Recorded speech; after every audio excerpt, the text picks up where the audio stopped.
Voltamos. Vamos ver se agora a gente consegue a Ju com a gente. Enquanto isso, acho que a gente pode bater no papo aqui mesmo, pessoal. Se vocês quiserem, eu vou fixar de novo aqui a pergunta. Louca ou santa? Vou botar mais, vou botar aqui, ó. Oi, André. Oi, Tatiana. Vou botar aqui psicose. Psicose ou espiritualidade, tá? Pra gente ir pensando, ó, Ximena, querida, amiga de tantos anos, seja bem-vinda. Tô fixando aqui o comentário. Vamos ver se a gente consegue a Ju agora.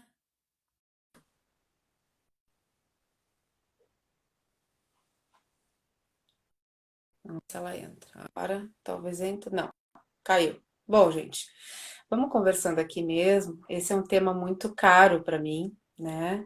E a gente estava falando antes de cair essa live, né? Falando, se perguntando quem nunca, né? Quem nunca se fez essa pergunta? Acho que se vocês quiserem botar aqui nos comentários, né?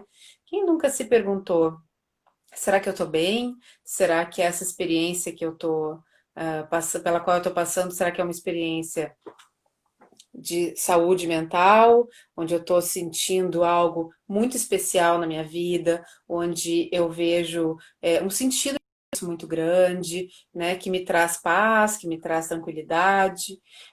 Será que essa é uma experiência que está me fazendo mal, que está me deixando ficar sem contato com a realidade? Então, se vocês quiserem já ir escrevendo aí, não só experiência pessoal, tá, gente? Acho que quem trabalha também com saúde mental de alguma forma, se vê algumas vezes, se pega pensando isso, né? Imagina assim, a gente aqui nessa cultura, como eu tô dizendo, né, do Brasil, tão ampla, tão, tão dinâmica, tão sincrética, onde as pessoas veem coisas e acreditam em coisas e têm experiências anômalas, e depois a gente vai falar um pouquinho mais sobre isso também. Imaginem que a gente, numa cultura tão diversa como essa, ao mesmo tempo a gente aprende ao longo de uma formação inteira na psicologia, a gente aprende alguns sinais ou sintomas que são indicadores de transtorno mental grave ou transtorno psicótico, né, do espectro da esquizofrenia, ou mesmo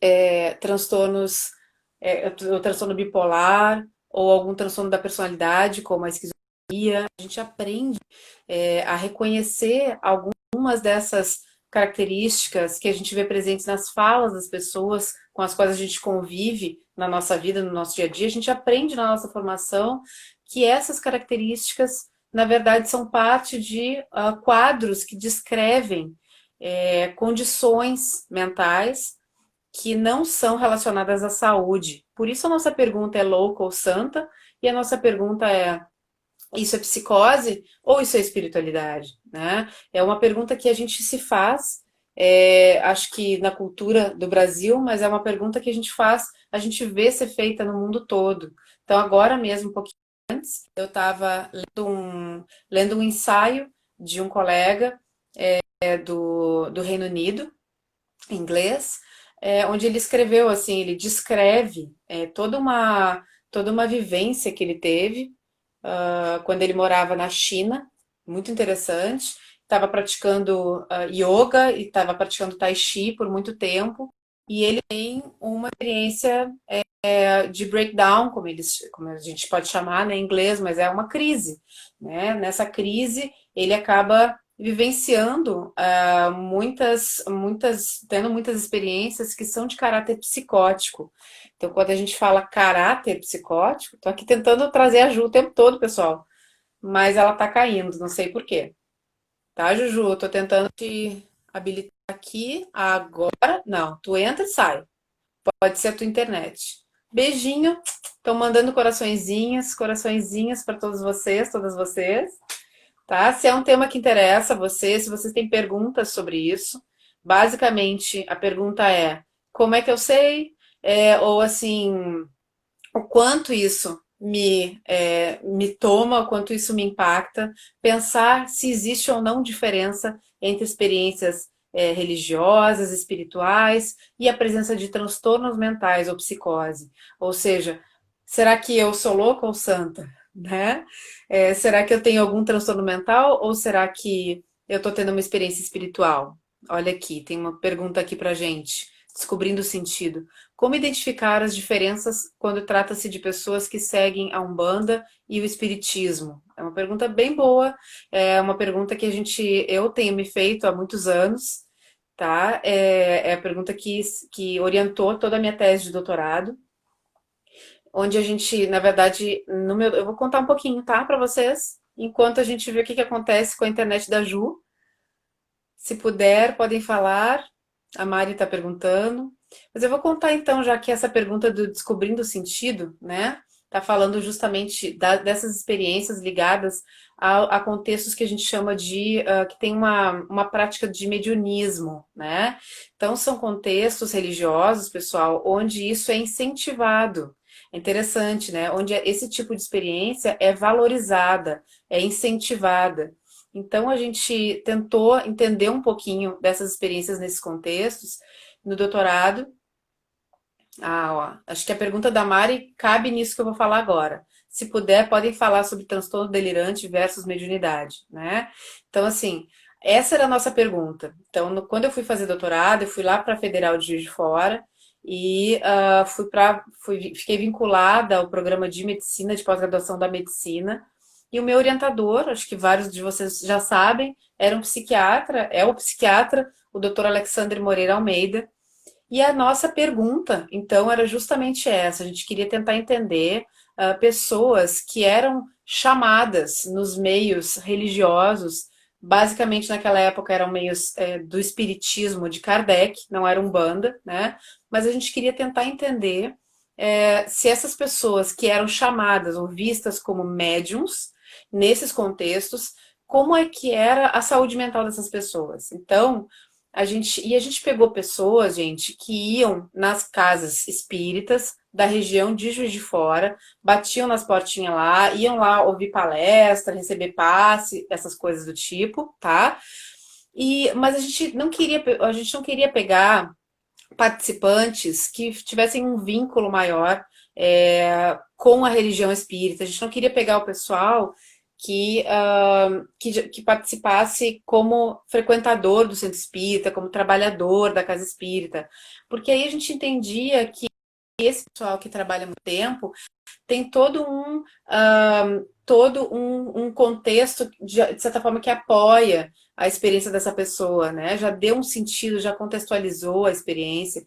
Então a gente queria pegar um pessoal que não tivesse esse contexto, que não tivesse essa. É como quando a gente tem uma experiência anômala, uma experiência diferente da que as pessoas esperam, como espíritos, por exemplo, né? É como se a gente tivesse perdido no mundo, a gente não sabe que significado dá para isso. E muitas vezes a gente pode ter a tendência a dar um significado de psicopatologia, né? Ah, então tô ficando louca, tô ficando louco, né? E é importante dizer que nisso que a gente está falando agora, a gente não está afirmando que não é patologia, certo? A gente não está dizendo que não é uma psicose, que nunca é. A gente está dizendo que a priori pode ou não ser, certo? Então, assim, a gente vai ter experiência e essa experiência ela pode levar ao desenvolvimento de um transtorno mental mais grave. Coraçõezinhos, João, a Lu Marques, querida, vai falar aqui para nós também futuramente. Oi, Ariane.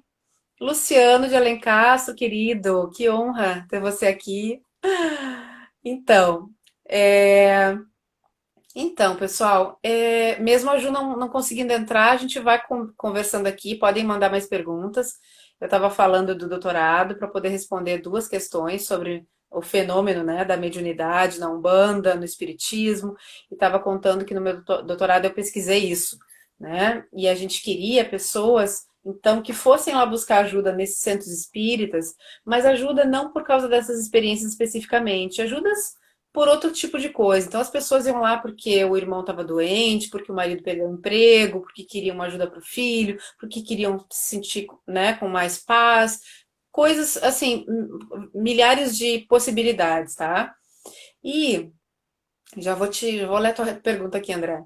E as pessoas lá nesses lugares, nesse centro espírita, nesses centros espíritas lá, elas eram reconhecidas por esses trabalhadores, né, como médiums. Então elas eram chamadas de médiums. Então as pessoas diziam para elas assim, né, ó, você tem mediunidade, você tem que desenvolver sua mediunidade. E essas pessoas eram elas que a gente buscava. Então a gente pedia para esses trabalhadores dessas casas espíritas nos encaminharem essas pessoas que eram, vamos dizer assim, diagnosticadas por eles como tendo mediunidade. E aí a gente fez então uma bateria de testes. A gente investigou, a gente conversou com essas pessoas, foram 115 pessoas. Na verdade foram 120, mas 115 protocolos, né, que a gente fechou. E essas pessoas nos contavam, a nossa primeira pergunta para elas era a seguinte, pessoal: você já teve algum tipo de experiência incomum ao longo da sua vida? Essa era a primeira pergunta qualitativa que a gente fazia para as pessoas, né? E, e aí, bom, vocês podem imaginar, vinha assim, ó, vinha 3 páginas de resposta muitas vezes, sabe?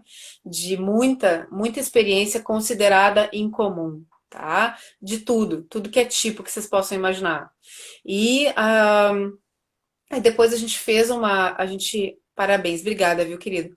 A gente fez uma avaliação baseada no DSM-4 na época, é uma entrevista aqui, a gente checa critérios para a presença de transtornos mentais, os clínicos só, naquela época a gente usou só o SCID-1, que é para transtornos clínicos, e a gente viu que apesar da imensa maioria da amostra, eram 97% de pessoas que apresentaram algum tipo de experiência que poderia ser uma experiência borrada, no sentido de que a gente não sabia o limiar entre uma experiência psicótica ou uma experiência pessoal ou uma experiência espiritual, né? Como a pessoa podia dar sentido para ela chamando de espiritual.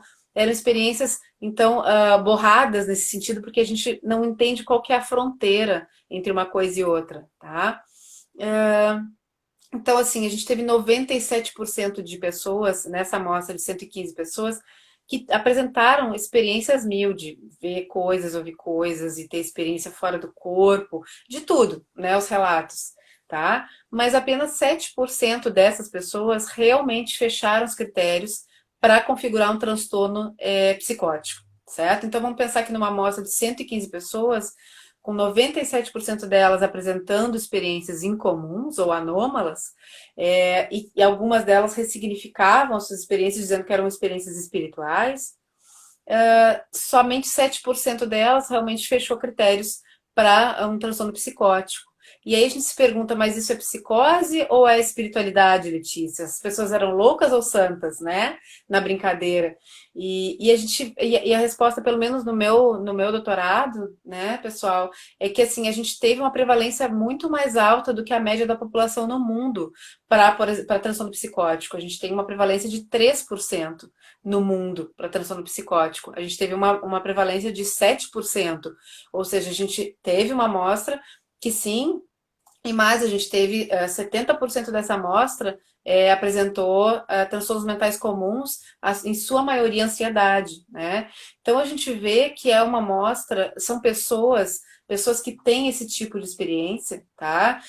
Não é incomum a gente se perguntar, será que elas estão bem mentalmente? Sabe? Porque de alguma forma essa experiência impacta e essa experiência pode sim ser risco para desenvolver transtornos mentais mais graves. Mas a gente não pode considerar que todas essas experiências sempre vão ser psicose, né? Porque aí perde a graça no mundo, né? Aí a gente generaliza, a gente reduz o fenômeno a uma explicação psiquiátrica. Então, todo mundo que apresenta todo mundo que diz ver espírito ou que fala que incorpora o Exu lá no terreiro de Umbanda, como o colega perguntou, todos esses são psicóticos. Eu acho que a gente perde um pouco a mão se a gente né, tiver essa falta de bom senso mesmo e de respeito pela experiência do outro. E aí, respondendo à pergunta da Mari, né, sobre o transtorno delirante e mediunidade, na verdade, como que a gente diferencia? Porque eu acho que a pergunta é essa, né, pessoal? A pergunta é Bom, tá bom, Letícia, você está dizendo que às vezes é e às vezes não é, né? Então, como é que eu diferencio? Deixa eu tomar uma aguinha aqui. Já que, infelizmente, eu acho que eu vou conversar com você sozinha, gente. A Ju não conseguiu entrar, não sei se foi problema de internet lá dela, né? Mas assim, então, quando eu falo em delírio, né, eu falo numa crença que é considerada uma crença incomum. No passado, a gente chamava de delírio crenças bizarras. Mas vejam o preconceito que está embutido no bizarro, né? Tanto que ele foi retirado. Então, hoje a gente não fala mais de delírio como crenças bizarras. Porque o que é bizarro para mim pode não ser bizarro para o outro. O que é bizarro aqui para mim no Brasil pode não ser bizarro para alguém lá no Japão, alguém lá na África, enfim, né? Em algum outro contexto cultural. Então, na verdade, quando a gente pensa no delírio e na mediunidade, a gente está falando no delírio enquanto patologia, né, enquanto um transtorno mental, e quando a gente fala na mediunidade, a gente está falando de uma vivência ou de uma experiência religiosa. Mandei mensagem ali, se não leu o celular da Juliana, tá com um problema. Ah, o celular da Ju está com problema. Foi detectado, Certo, não tem problema. Essas são as experiências anômalas que acontecem, Ju. Numa próxima tu entra com a gente, tá? Mas eu vou falando aqui sem parar, vocês vão me perguntando e a gente vai conversando, certo? Eu não sei se eu sou louca ou se eu sou santa, acho que eu sou um pouquinho de cada, mais louca provavelmente, tá? Mas a gente vai conversando aqui, tá, pessoal? Então, é, quando a gente, voltando para a pergunta da Mari, tá? Coraçõezinhos para vocês também. Quando a gente pensa no delírio, a gente está falando de uma condição de psicopatologia, tá? Então a gente está falando de uma pessoa que, no geral, ela vai ter crenças delirantes, né? Ela vai ter crenças incomuns em relação a uma série de coisas. Muitas vezes essas crenças estão ligadas à presença de alucinações. Então, por exemplo, a pessoa está ouvindo uma voz, começa a ouvir vozes, e aí ela, até para tentar entender e dar sentido para a voz que ela está ouvindo, ela cria explicações um tanto incomuns, tá? Do ponto de vista das explicações que a gente tem mais à mão, né, em termos de realidade. Então, ela vai criar explicações um tanto mirabolantes, né, mas que de alguma forma vão conseguir dar sentido para aquela experiência dela. Então, isso é o delírio, né? A mediunidade, na verdade, a gente, em psicologia, né, em ciência, a gente não considera a mediunidade como algo, como um fenômeno reconhecido pela psicologia, porque a gente teria que então dizer que a gente reconhece a presença de espíritos, que a gente conhece a possibilidade de vida depois da morte, e a gente não tem perna para pesquisar tudo isso do ponto de vista da ciência hoje, tá, pessoal? Isso não quer dizer que a gente não deva respeitar as pessoas que acreditam na possibilidade de vida após a morte, de comunicação de espíritos e tudo mais. Mas aí eu já estou falando então para vocês que a mediunidade ela é uma crença religiosa, certo? Então, para algumas pessoas existe essa possibilidade, né, de que o mundo espiritual e o mundo material se comuniquem, certo? E desde que a pessoa esteja bem na vida dela como um todo, e aí eu já vou sinalizando como que a gente diferencia, né? São pessoas, no geral, a pessoa acredita em mediunidade, mas ela tem uma vida saudável, né? Ela tem uma capacidade, ela tem maturidade na relação dela com ela mesma, então ela é responsável pela vida dela, ela consegue fazer as coisas dela, tomar decisões, se sentir responsável pelas suas questões, né? Ela consegue estabelecer objetivos na vida, enfim, né? A gente pode dizer também que ela tem um ego estruturado ou saudável, tá? Essa pessoa, ela pode acreditar no que ela quiser, na verdade. Ela pode ser do contexto religioso que for, aquilo que fizer sentido para ela, para a vida dela, né? Então, eu não posso dizer que mediunidade é delírio. Dizer isso é ferir com ética, um princípio ético. E o princípio de respeito à crença religiosa como um todo, certo? Então, assim, é muito importante no próprio manual, viu, Mari? No próprio DSM-5, o manual atual, a gente tem várias classificações onde a gente vai ter, assim, diagnóstico transcultural, Ou seja, bom, quando que eu considero que aquilo ali não é um sintoma? Aquilo ali, na verdade, faz parte de um contexto cultural, religioso ou espiritual e eu preciso respeitar, né? Porque, bom, se eu considero a alucinação visual, certo? Ou vamos pensar assim, se eu considero delírio como um sintoma de psicopatologia ou de psicose, né? Então, quem acredita que está recebendo o espírito, não sei, do médico fulano de tal, na mesa mediúnica, lá do espiritismo, está delirando, né? Então, isso não pode ser feito, tá? Eu preciso, na verdade, o delírio não vem da crença da pessoa só. O delírio, ou seja, quando eu considero aquela experiência como uma experiência patológica, psicopatológica, eu preciso entender como é que está a vida daquela pessoa, como é que está a capacidade de crítica que ela tem em relação àquela experiência dela, como é que ela está se organizando na vida, né? Se aquele delírio faz parte de crenças religiosas, já não é mais um delírio, né? Pode ser, às vezes, pessoal. Aí a gente tem vários níveis, né? Essa relação é super complexa, como vocês podem imaginar, né? Mas pode ser que, às vezes, a pessoa use alguma linguagem, alguns conceitos dos meios religiosos para justificar ou fundamentar crenças delirantes, né? Isso também pode acontecer, tá? Mas aí a gente precisa ter esse cuidado, a gente precisa ver como é que a pessoa está lidando com aquela experiência. Eu estou até adiantando alguns temas que eu ia falar em próximas lives com vocês, mas deixa eu ver aqui a pergunta do André. Querido André, quais são os principais centros de pesquisa sobre o tema fora do Brasil e quais os pesquisadores de destaque? Bom, eu vou te falar, André, talvez os pesquisadores internacionais com os quais eu tenho mais contato, né?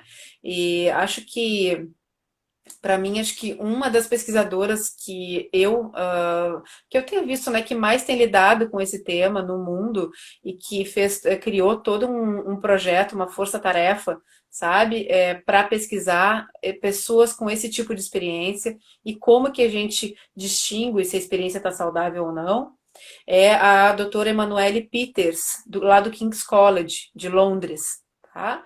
Eu já lia muitos dos estudos dela antes, e aí quando eu estive lá, fiz meu pós-doutorado em Oxford, né, para quem não sabe, estudando justamente essa relação, né, que a gente está conversando agora, psicose ou espiritualidade. Levei isso lá para a Inglaterra, né? E fui lá um dia conversar com a Emanuele Peters. Então, bati no laboratório dela, conversei com ela e comecei a estabelecer uma troca em termos de pesquisa mesmo. Inclusive, a gente ia falar sobre isso hoje, porque a Juliana Radatz acabou que no mestrado dela ela validou uma entrevista de avaliação de experiências anômalas, que foi desenvolvida pela Emanuele Peters lá no King's College. Mas deixa estar que a Ju ainda vai vir aqui conversar com vocês e contar sobre isso. Então a gente tem esse grupo, né? Chama-se o projeto Unique, Unique com QUE, que pesquisa esse tipo de experiência. Eu acho que, para mim, eles são assim, eles são o centro no mundo mais reconhecido porque tem publicado mais e feito estudos amplos, né, sobre o tema. São os estudos apontam para isso que eu estava falando para vocês antes, né?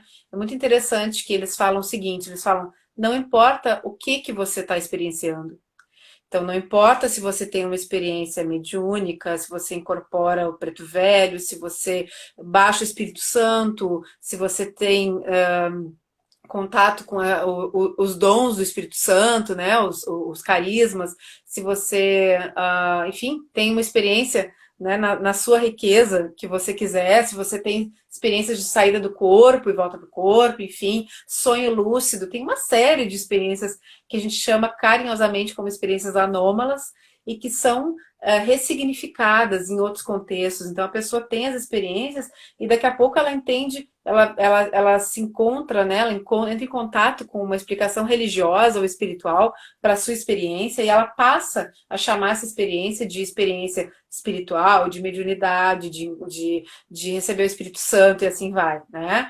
Então, essa riqueza toda de experiência, a Emanuele Peters, ela fala isso, né, pessoal? Ela diz que não importa que tipo de experiência a pessoa está tendo, o importante é como que ela lida com essa experiência dela. De que forma, será que ela está lidando de forma flexível, crítica, madura, ou será que ela usa essa experiência, né, no final das contas, para tentar se estruturar enquanto um ego, né? E aí a gente vai ver percalços no caminho. Então tem esse grupo, respondendo ao André, né, que estuda esse assunto no mundo. Tem também o professor Robert Cloninger, que se interessa muito em estudar espiritualidade e psicopatologia. Aí ele está lá na Universidade de Washington, em St. Louis. E aí depois a gente vai falar um pouquinho mais do modelo de personalidade que ele desenvolveu também.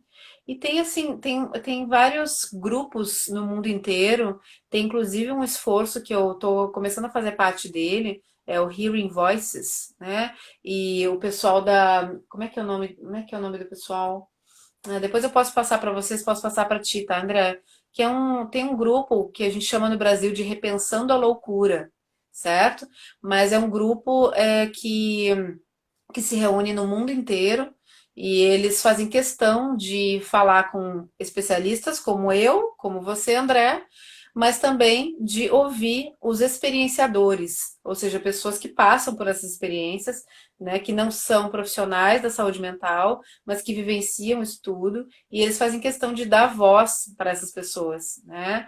Eu estive numa reunião deles, onde algumas dessas pessoas contaram que ressignificaram as suas experiências, também em meios artísticos. Então, pessoas que ressignificaram isso fazendo poesia, escrevendo poesia sobre as vozes que a pessoa ouvia, né?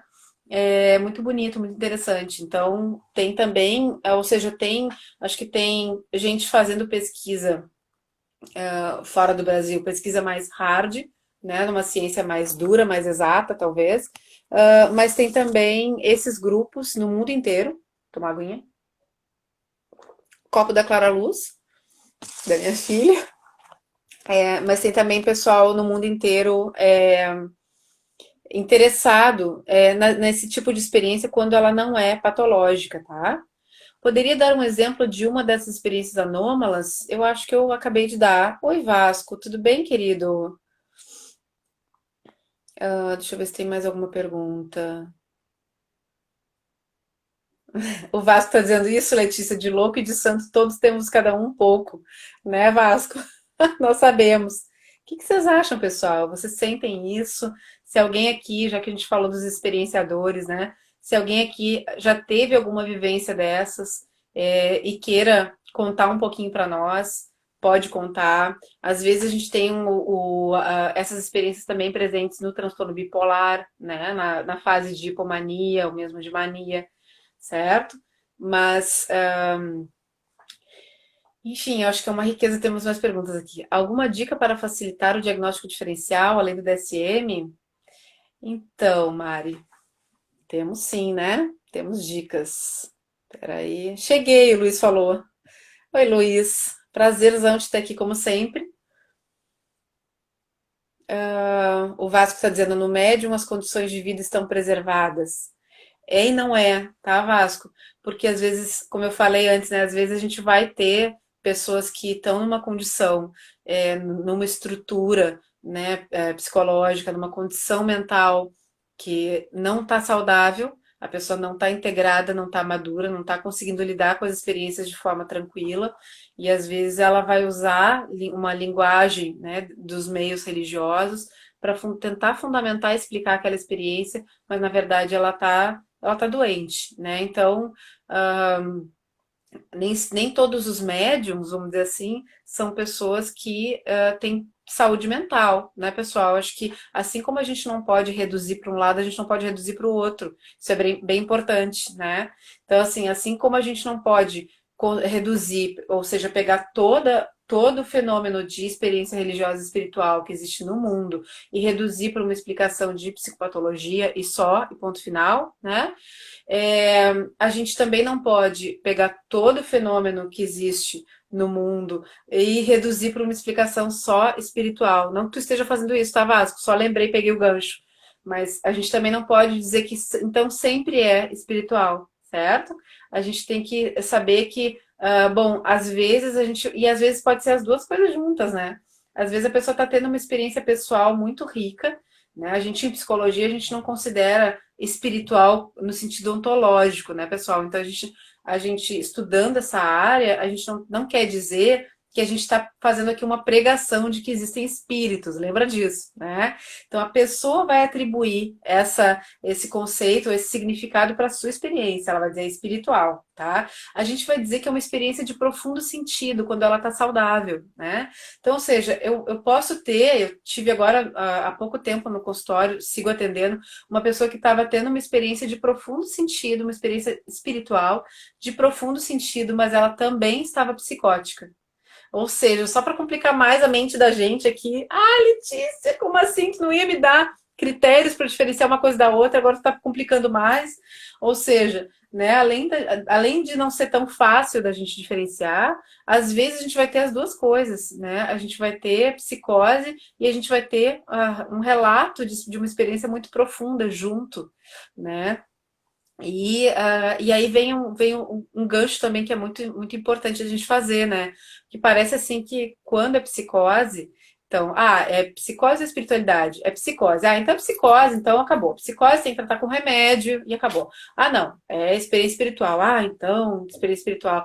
Mas não, a gente precisa também, né? Acho que elevar o nosso respeito pelas pessoas que são portadoras de transtornos mentais, né, que estão atravessando, às vezes, né, uma fase de extremo estresse psicológico, né, estresse na sua vida, emocional, estão apresentando alguns sintomas, estão bagunçadas internamente, estão, às vezes, tropeçando dentro de si mesmas, né? A gente precisa ter um profundo respeito por essas pessoas, a gente precisa acolher quando essas pessoas referem experiências espirituais também, né? E não dizer, isso aí é tudo psicose, tudo da cabeça dessa pessoa, tomou remédio e passou. Não, né? Às vezes o sentido espiritual é o que vai ajudar a pessoa a sair, muitas vezes, da questão, né? Então, lembrando disso, acho que é importante também. Tô viajando aqui, tô falando um monte de coisa, pessoal. Existem pesquisas, veja o livro Revolução Iminente. Obrigada, então, descobrindo o sentido. Tá? Bem isso. Como juntar respeito, espiritualidade e a ciência. Amém. Obrigada. Tatiana, por que você não selecionou no seu estudo quem já fazia parte da casa espírita, os já considerados médiuns? Essa é uma boa pergunta, Tatiana. Obrigada por fazê-la.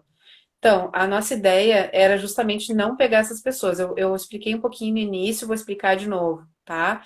Porque, basicamente, um estudo feito antes do meu, ou seja, o estudo do Alexander Moreira Almeida, né? Ele fez um estudo na USP e ele investigou pessoas que já tinham essa prática como médiums há mais de 10 anos em centros espíritas, certo?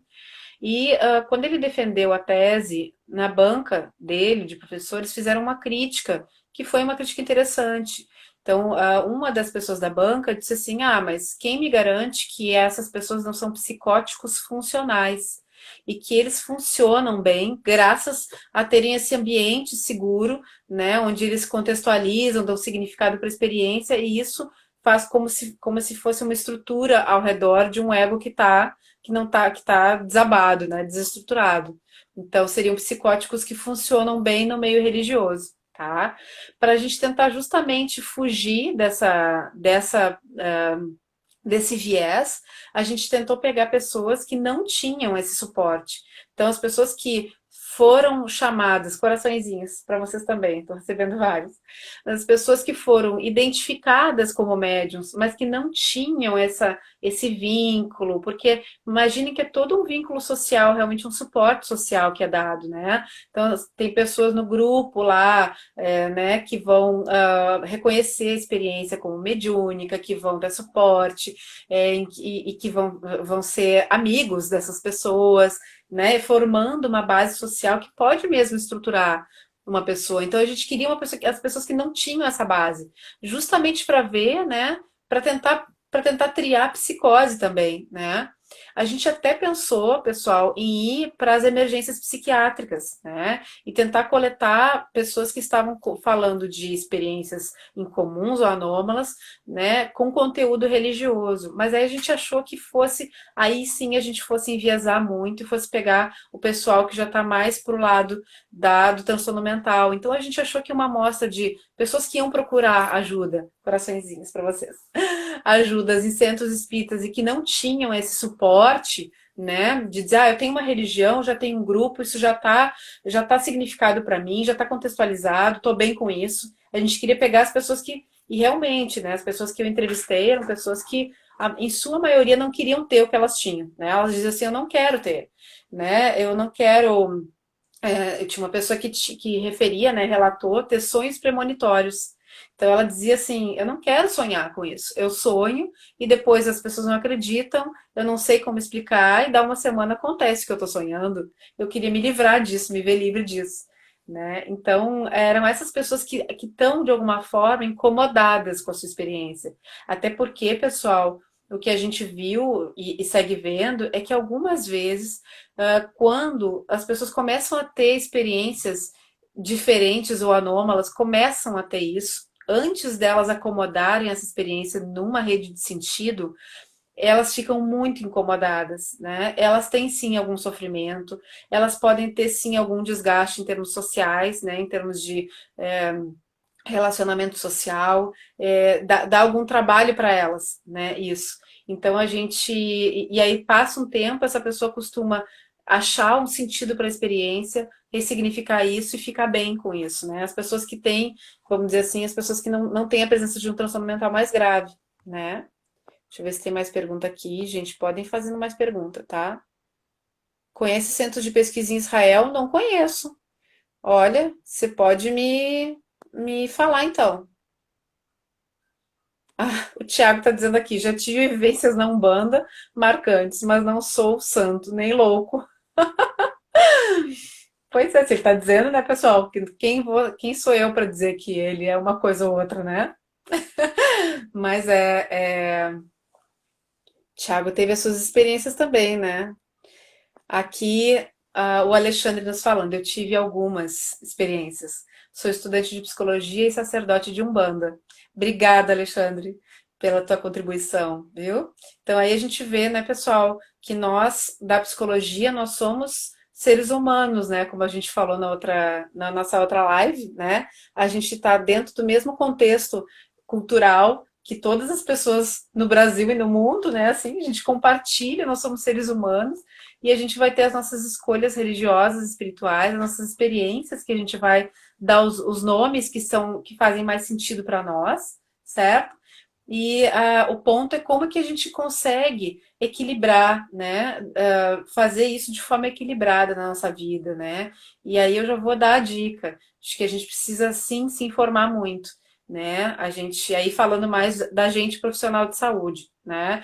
A gente precisa se atualizar, a gente precisa ler material de qualidade, a gente precisa ler ciência, a gente precisa se letrar em ciência para poder saber que material é de qualidade e qual que não é, né? Então não é qualquer literatura que está me informando, né, em relação a isso. Eu preciso saber quem escreveu, qual a formação da pessoa que escreveu. Eu preciso entrar em contato com literatura acadêmica, né, de qualidade sobre o tema, tá? Não só uma, mas várias. Eu preciso ser crítico, eu preciso desenvolver o ceticismo, né, básico, tá, pessoal? Ah, já me ajudou muito com o que tu foi falando antes. Obrigada, Mari. Que bom que ajudei. É ótimo, é possível existir mediunidade e adoecimento psíquico também, né? Acho que eu já falei, né? Sim.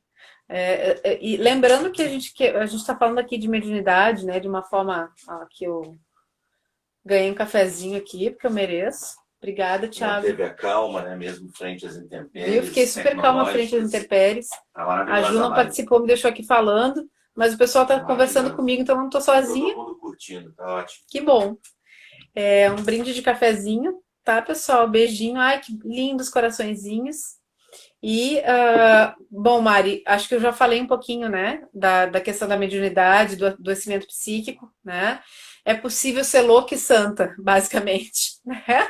É possível ter uma experiência, talvez, né, que possa mostrar alguma relação com um transtorno mental ou com um sofrimento emocional, um sofrimento psíquico, a gente pode chamar assim, né? E agregado a isso, a gente ter a nossa espiritualidade, a nossa religiosidade, enfim, né, junto com isso. Lembrando sempre que a gente está falando mediunidade, mas a gente sabe que tem uma série de outras religiões, de outras crenças que não acreditam em mediunidade, algumas delas, inclusive, acham que mediunidade não é coisa do bem, né? Então, assim, cada um, aí sim, as pessoas têm o direito, né, de serem diversas nas suas crenças, e por isso, pessoal, que a gente, em psicologia, a gente não assume mediunidade ou baixar Espírito Santo como um conceito dentro da psicologia, né? Para a psicologia, na verdade, não, para a psicologia não cabe nesse momento, pelo menos, tentar responder a essa questão de será que existe Espírito Santo, será que existe Deus, será que existe Espírito, certo? Para a psicologia, o importante é a gente entender qual que é o peso, qual que é o impacto desse tipo de crença, desse tipo de experiência na vida emocional das pessoas, certo? Então, a gente vai, o nosso teto é mais baixo mesmo do que isso. Então, a gente está falando aqui de mediunidade porque a Mari está trazendo, mas outra pessoa poderia chamar isso de outro nome, né? E o que nos interessa não é se existe ou não mediunidade. O que nos interessa, em primeiro lugar, é que eu tenho que ter profundo respeito pelo direito da outra pessoa de acreditar em mediunidade ou não, né? E segundo, até que ponto acreditar nisso e ter experiências que a pessoa vai chamar de mediúnicas está fazendo bem para essa pessoa, certo? Mas sim, a pessoa pode ter as duas coisas. Tem experiências com regularidade no contexto espírita, André. Legal, André. Júnior Campos dando boa tarde para mim, boa tarde.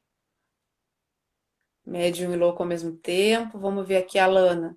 Na graduação de psico, questionei uma professora se toda experiência espiritual seria sintoma de esquizofrenia, e ela disse que sim, com explicações baseadas lá de quando a psicóloga tentava se tornar ciência, quando a psicologia tentava se tornar ciência. A gente tem, pessoal, uma história por trás de tudo isso, né? A gente sempre tem, né? É sempre importante. Então, quem se interessa por esse tema, é importante resgatar a história da própria psiquiatria, né? E depois da psicologia, tá? Mas quando que se começa a estudar essas diferenciações? Isso é muito antigo, né?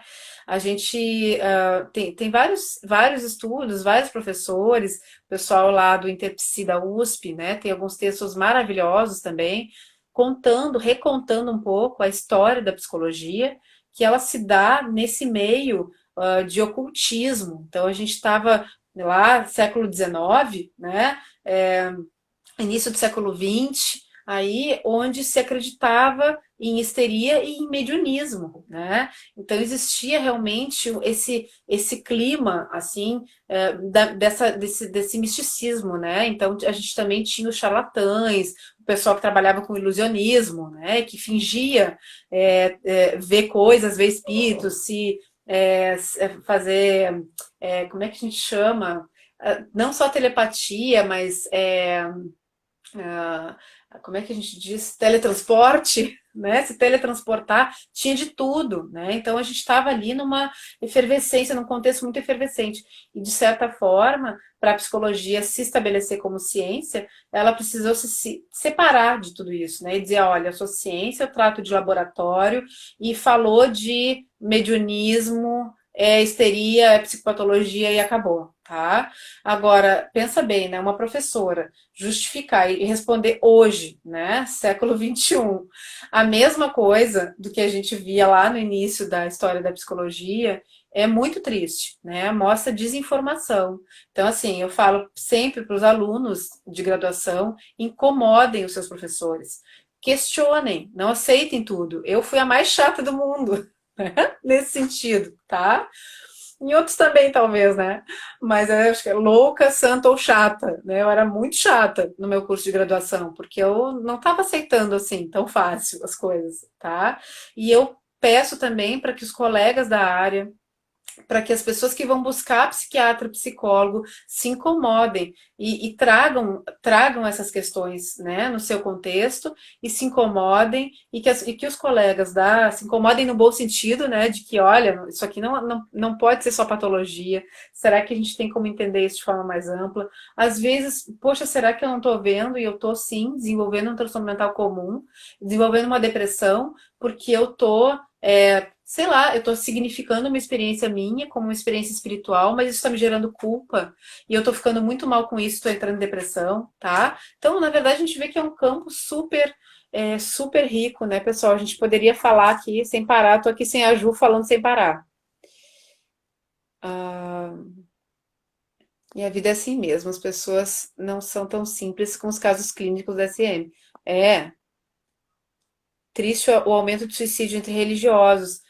Então, aí a gente tem um colega que a gente vai querer chamar, nosso colega do GT. Então, para quem não sabe, eu faço parte de um grupo de trabalho da Associação Nacional de Pesquisa e Pós-Graduação, que reúne os profissionais, os pesquisadores, assim, que, enfim, né, mais envolvidos de diversas áreas da psicologia, a ANPEP, e são vários GTs, vários grupos de trabalho. Eu faço parte do grupo de trabalho Psicologia e Religião. Nesse grupo de trabalho, a gente tem dois colegas, mas um especial, muito querido, o Rosimar. Ele estava com a gente na outra live, onde ele investiga justamente a depressão e o suicídio em padres católicos. Né? E realmente, assim, porque às vezes a gente pode colocar, pessoal, a espiritualidade nesse lugar, assim, um tanto ideal, né? Num reino sagrado onde tudo é lindo. E não, né? Existe sim transtorno mental presente também nesses contextos. É muito importante a gente estar atento a isso, tá? Aqui, ó. Eu não sei qual é o nome dessa pessoa. Salati. Gostaria de perguntar sobre médiuns, tanto de Umbanda quanto Candomblé, que referem experiências mediúnicas em casa ou fora do seu templo religioso. Como pensar fora do DSM-5? Bom, pessoal, a gente está quase encerrando o nosso tempo, que eu estou vendo que tem bastante pergunta sobre isso. Eu acho que a gente pode daqui a pouco fazer uma outra live, onde quem sabe a Ju vai poder entrar com a gente, tá? Mas essa é uma pergunta muito importante, ou seja, quando esse tipo de experiência acontece fora do contexto do contexto religioso, né? Então, a pessoa, de alguma forma, isso começa a acontecer, isso mostra um pouquinho de descontrole, né? Pode mostrar, tá? Um pouco de descontrole da experiência, né? A falta de controle, ou seja, a pessoa começa a ter incorporações, experiências, né, que são mais desse caráter mais religioso, ela começa a ter fora do ambiente, né? Não que isso não possa acontecer, acho que tem pessoas aí, né? A gente conhece pessoas, eu conheço muitas pessoas que recebem, têm essas vivências de mediunidade, né? Seja no candomblé, seja no espiritismo, enfim, né? Ou seja na Umbanda, e que elas têm as vivências nos centros, mas elas às vezes têm em casa também, porque sei, as pessoas são. É muito interessante até, né? Nesse contexto tão amplo e diverso, eu já vi muito na minha própria família acontecer. Ah, alguém está passando mal, vou dar um passe naquela pessoa, e a pessoa recebe um espírito e dá um passe, diz algumas coisas. Então, realmente essa fronteira, ela é muito delicada, né? Não dá para dizer que sempre que a pessoa refere experiência mediúnica fora do templo religioso, isso é sempre transtorno mental, né? Eu acho que, mas o que acontece é quando a pessoa realmente não tem nenhum controle sobre a experiência, né? E aquilo começa a causar sofrimento para ela e para as pessoas ao redor. Então, isso sim a gente tem que olhar. Pessoal, numa próxima live, a gente vai falar só de critérios para diferenciar uma experiência da outra, tá? Hoje a gente explorou essa relação, tá?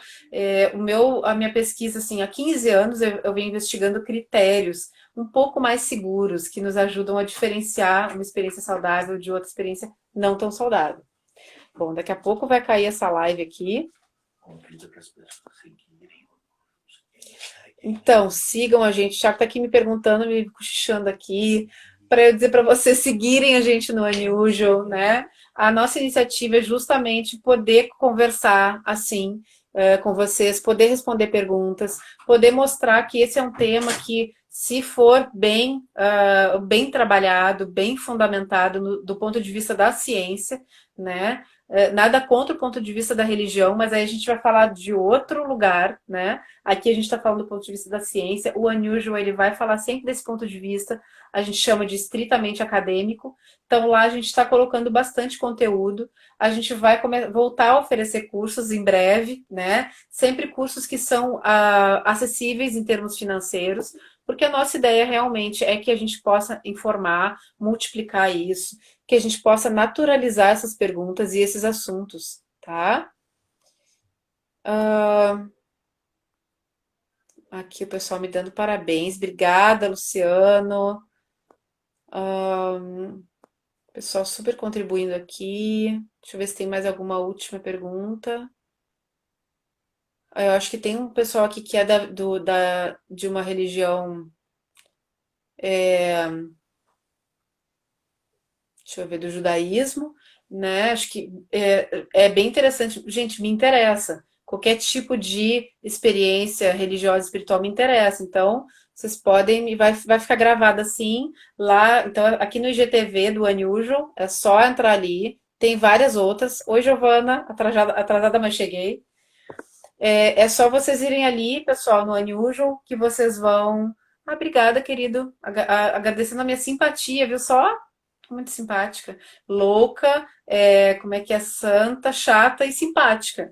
Legal, né, pessoal? A Thaís, querida. Oi, Thaís. Curiosa para as próximas. A gente está trazendo, então. A gente vai tentar fazer isso todos os domingos, trazendo o pessoal para conversar, tá? Um grande beijo, um grande abraço para vocês, todos e todas. Espero ter ajudado um pouquinho nessa falação. O mais importante é seguir aqui para receber as atualizações. E aí vocês podem seguir a gente para ir recebendo as atualizações, então, do Unusual. Podem ir no Unusual para ver os outros bate-papos que a gente já fez sobre temas muito importantes também. E a gente aguarda vocês, todas e todos, para um próximo bate-papo desse, para uma próxima live. Guardem as suas perguntas, falem com a gente pelo direct, pedindo temas, né? E a gente pode estar chamando também especialistas para falar, certo? É isso, pessoal. Acho que tem um monte de pergunta a mais, mas a gente vai deixar para uma próxima, tá? Vai ficar o gostinho. E um beijo para vocês, todos e todas. Temperem um pouquinho suas vivências de loucura e de santidade, né? Para não ficar nem muito salgado, nem muito doce, tá? Essa é a dica que vai ficando. Um grande beijo, se atualizem. Um beijo, bom restinho de domingo para nós. Print screen.